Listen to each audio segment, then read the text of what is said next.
Porque, porra, eu tenho um familiar negro, né? Minha mãe é negra. Ó, o promotor do caso tá usando justamente esse argumento do Cossielo. Eu tenho parente negro, minha mãe é negra, minha avó é negra e tal, pra invalidar o que o Cossielo tá dizendo e pra querer condenar o Cossielo, que se for condenado pode pegar até 43 anos de prisão.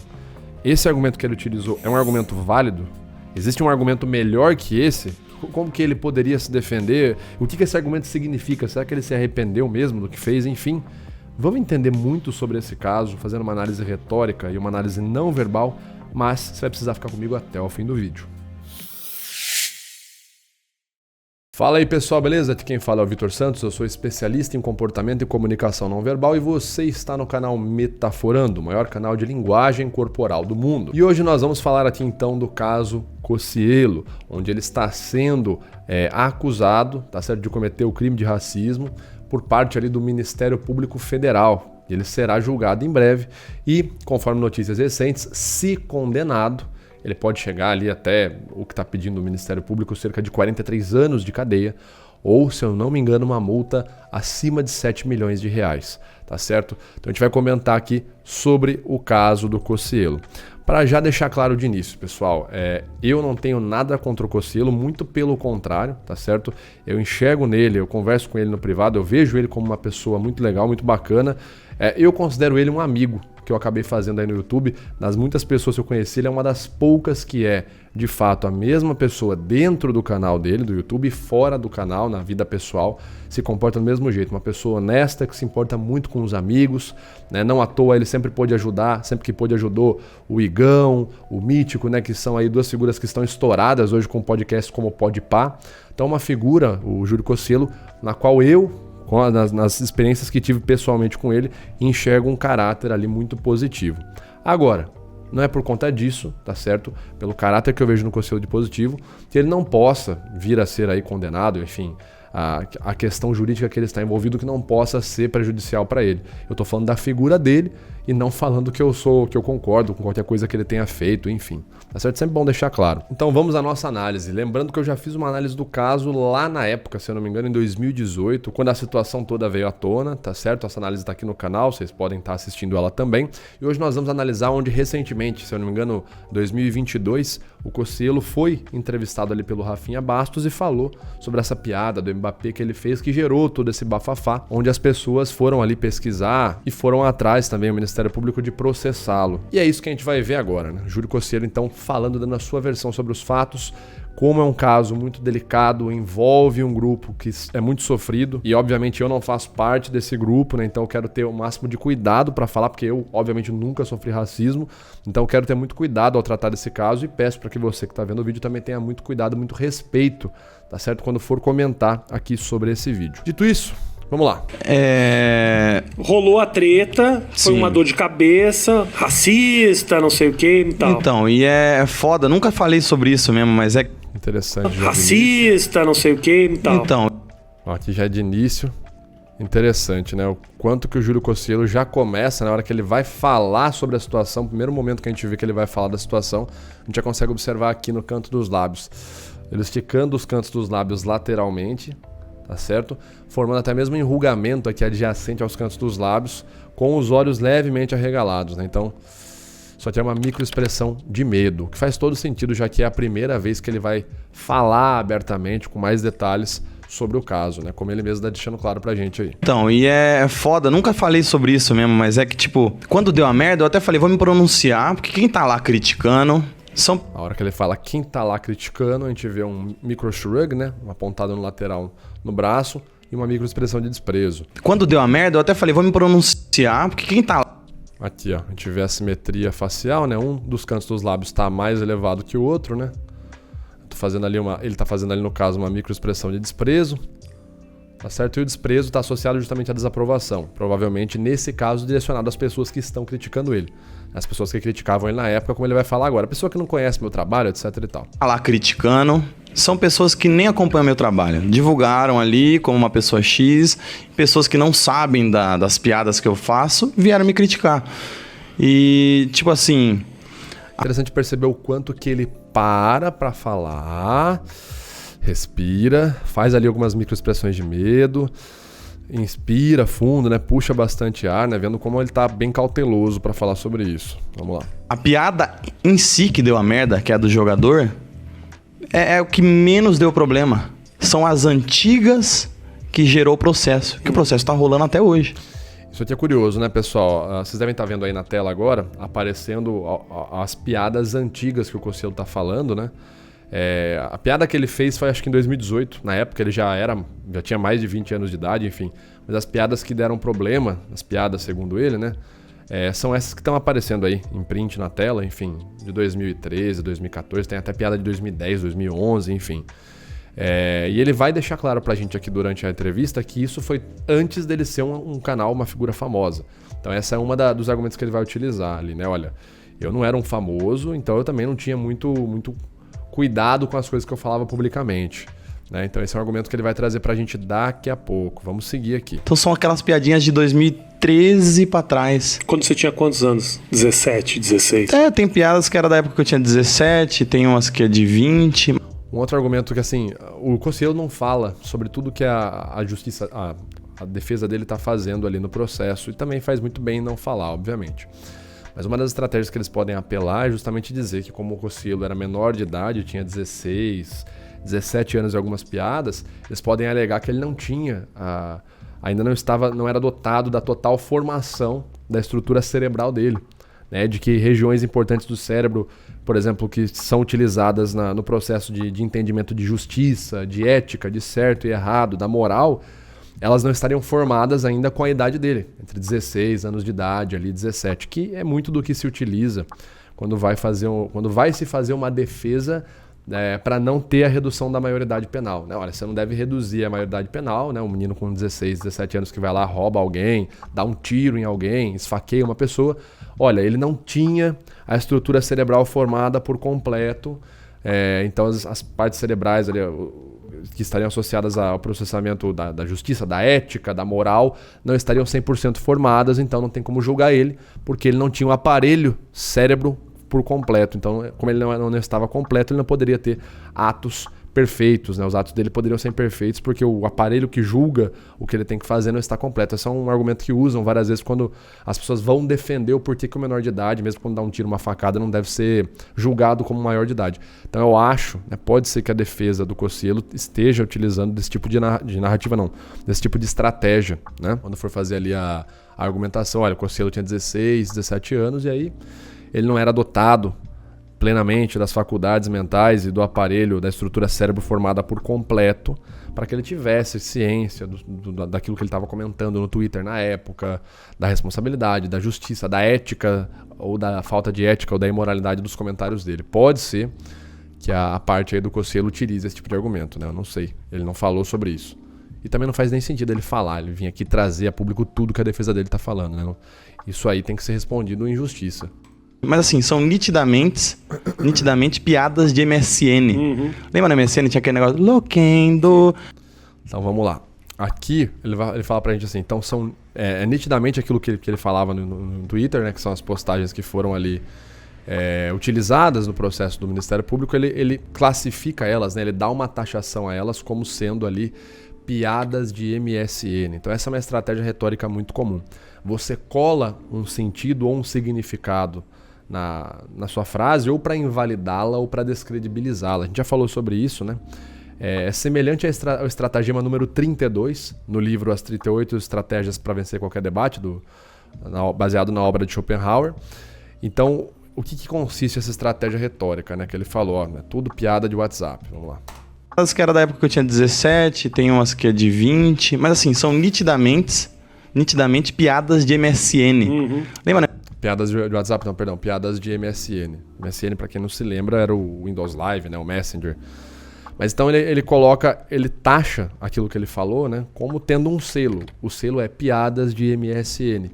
Qual que é o objetivo do orador, né? Da pessoa que está utilizando essa estratégia retórica?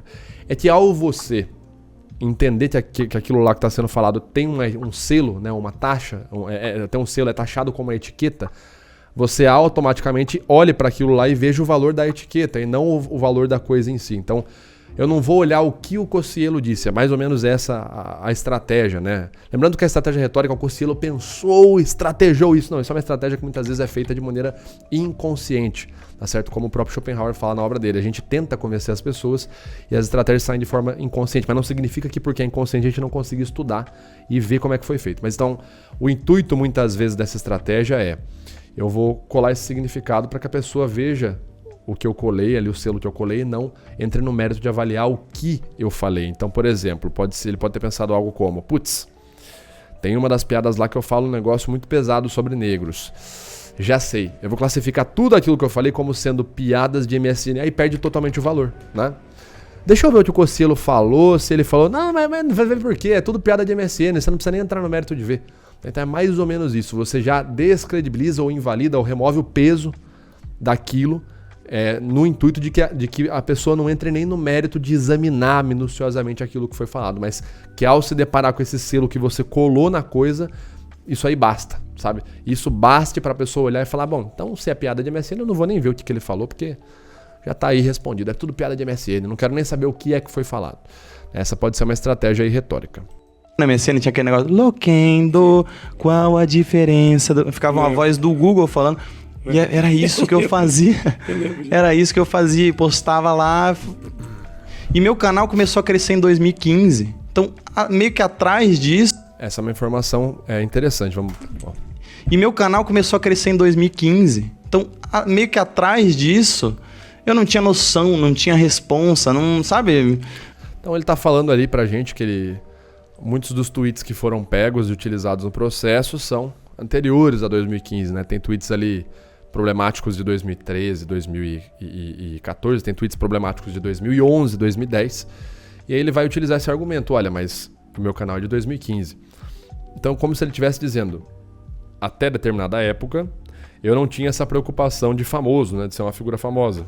Moleque, fazia merda ali, veio da quebrada, não tem noção de... É justamente isso, olha, foi antes do meu canal estourar, eu não era uma figura, não é como se fosse hoje que eu sou um cara famoso, tal, e eu tenho uma imagem a zelar, né? Então esse argumento que ele traz, e obviamente, né, o Cossielo, aí sim, entrando em concordância com o argumento que ele está trazendo, esse argumento sim, eu consigo compreender ele e vejo uma concordância nele. Uma coisa é o sujeito, depois de famoso, né, depois de conhecido, tecer esses tweets, né? E isso tem obviamente um valor, porque uma vez que você é famoso, você é uma figura para a qual muitas pessoas olham e que inspira a conduta de muitas pessoas. Então ali você deve ter sim uma grande preocupação com a sua conduta, né?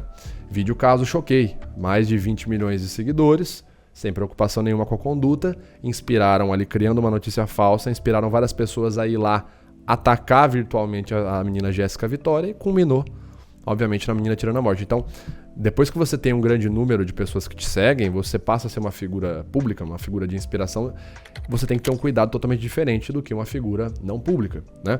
Basta você que está vendo esse vídeo pensar quantas pessoas do seu convívio social, da sua escola, faculdade, trabalho, às vezes da sua família, às vezes até mesmo dentro da sua própria casa, você já não ouviu falando uma série de absurdos.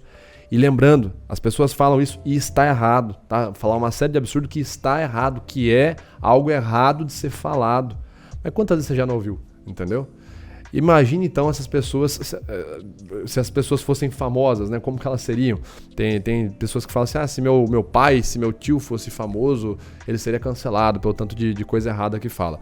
O Cossielo está fazendo um apelo justamente a isso. É isso que ele está dizendo. Olha, o meu canal ali foi antes de eu estourar, né? Não sei o quê. Era isso que eu fazia, postava lá.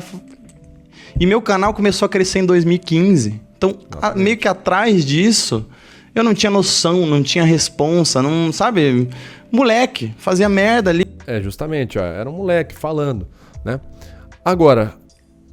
esse argumento faz muito sentido mesmo, né? Ele não ter essa preocupação e sair falando várias besteiras ali antes do canal estourar, antes dele ser uma figura nacionalmente e até internacionalmente conhecida. Faz sentido quando ele diz que tinha muito menos cuidado com o que falava e mesmo já falando coisas que estavam erradas, que estavam equivocadas. Tá? Então quer dizer que como ele não tinha cuidado, ele falava estava certo. Não é isso que estamos dizendo aqui. O que estamos dizendo é que, de fato, a preocupação em ser uma figura modelo, né, em ser uma figura irresponsável, porque essa é a ideia, né, do processo. Olha, o Cossielo, uma figura famosa, com milhões e milhões de seguidores, inspirou milhões de pessoas a serem racistas. É meio que essa a ideia do processo, né? Por isso que ele teria uma medida didática, né? Ensinar que um preconceituoso, um racista não pode fazer isso, influenciar várias pessoas e ficar impune. Então ele está deixando claro, contra essa ideia, ele está trazendo esse argumento. Olha, muito pelo contrário, as atitudes racistas que eu tive foram antes de eu ser famoso, foram totalmente antes de eu ser uma figura que inspira milhões de pessoas, né? E nesse argumento eu vejo bastante validade, ele me parece um argumento bem intuitivo. Agora, vocês já pensaram, por curiosidade aqui, né? Já pensaram se essa moda pega? O pessoal começa a pegar tweet da galera de 10 anos atrás. Aí o Cossielo fez ali tweets que foram interpretados como racistas, mas ele tá falando de pessoas negras, né? Ele não tá falando que ele bateu em ninguém, em nenhum grupo. Já pensou se, sei lá, pega um tweet de alguém aí falando que há 10 anos atrás estava batendo, estava agredindo judeus? Será que o Ministério Público deveria investigar também, né, cara? O Ministério Público deveria investigar. Mas essa é uma questão que fica, né? Essa é uma questão que foi levantada por algumas outras pessoas que comentaram o caso, né? Por que o Cossielo gerou toda essa questão? Mas outras pessoas que têm tweets problemáticos também de 10 anos atrás, às vezes até menos de 10 anos atrás, né? Por que essas pessoas aí, elas acabam não tendo uma resposta jurídica tão pesada e tão séria como o Cossielo? Será que elas estão aí aliadas a algo que esteja gerando uma proteção para elas? Não dá para saber, né? Vamos seguir. E meu canal começou a crescer em 2015. Então, meio que atrás disso, eu não tinha noção, não tinha responsa, não, sabe? Moleque, fazia merda ali, veio da quebrada, não tem noção de nada. E aí... Aqui é muito interessante. Ele vai falar várias vezes esse argumento, né? Vindo da quebrada e tal.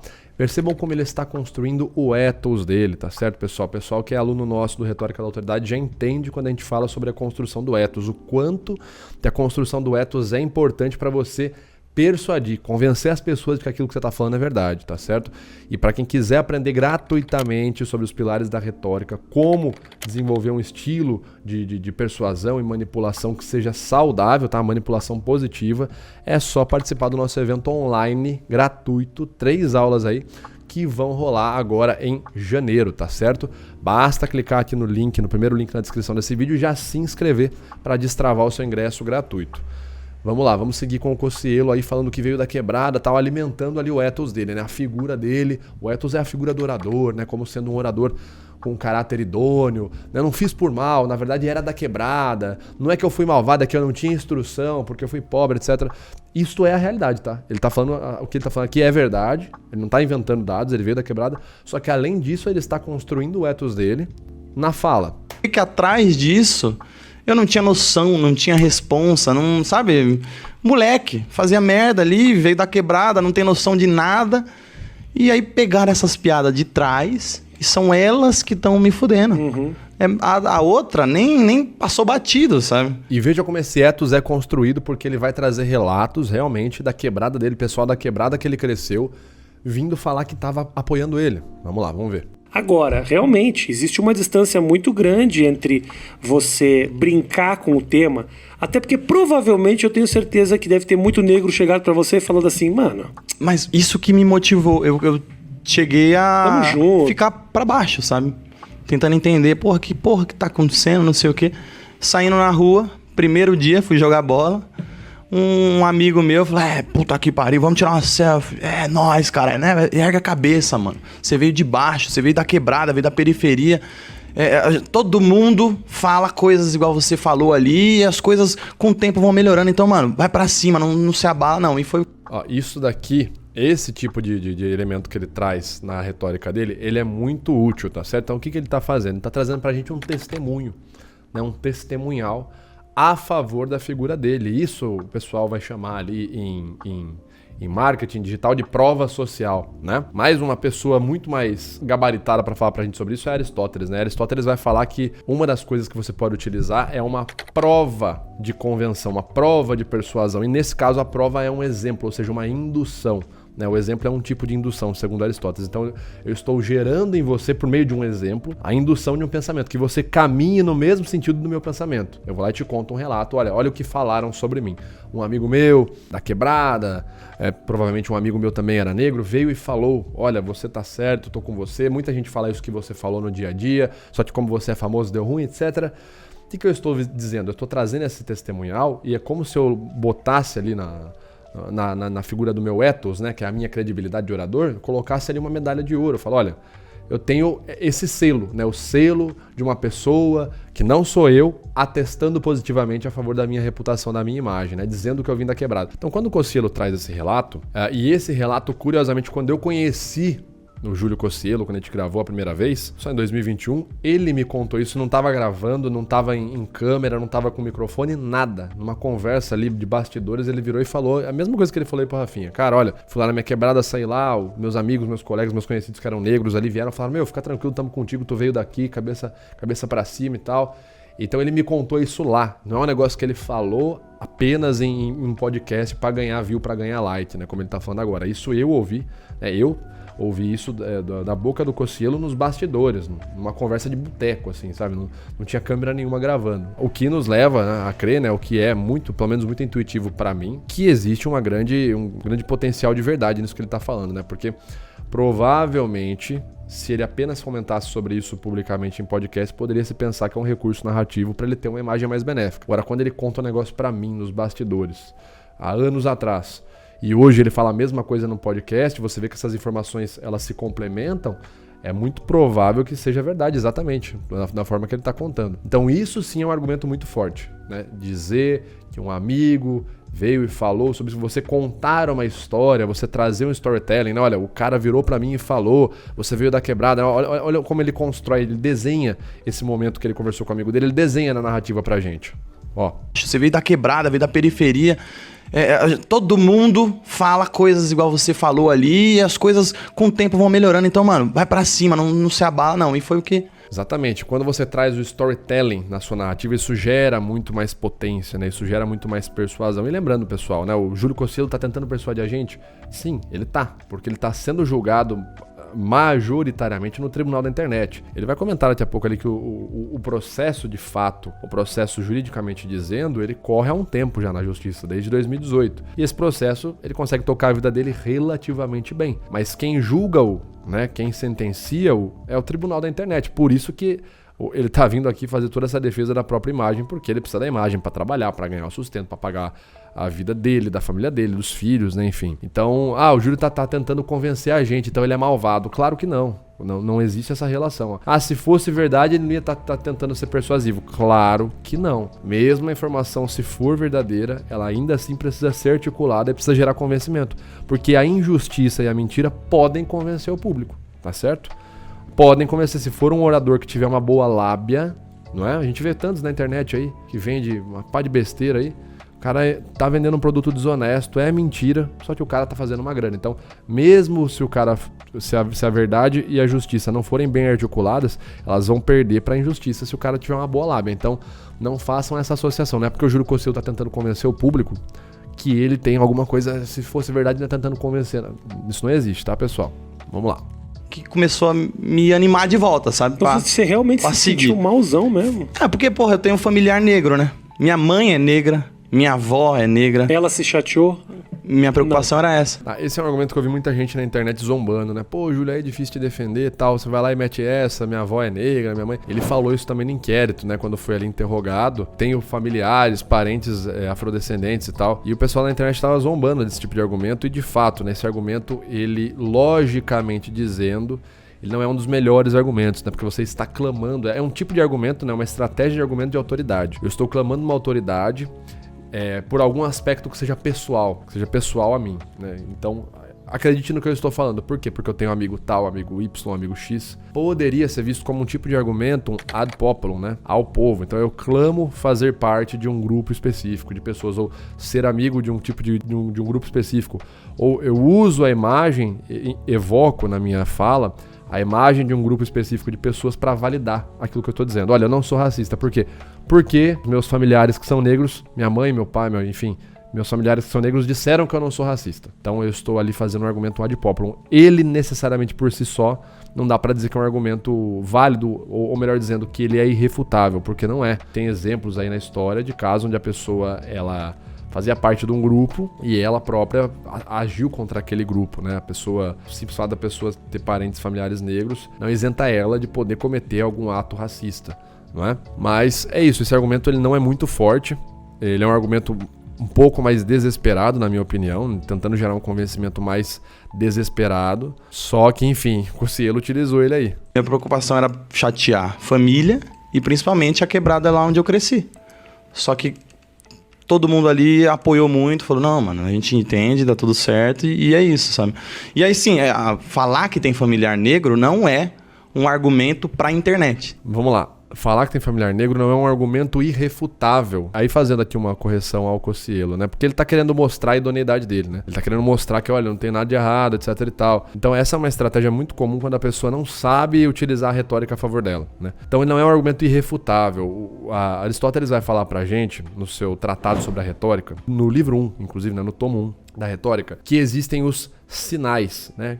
O sinal é uma nota, né? Enfim, é um tipo de caractere sobre alguma coisa que a gente geralmente utiliza numa argumentação, né? Numa premissa. Então eu vou lá e falo, eu não sou racista.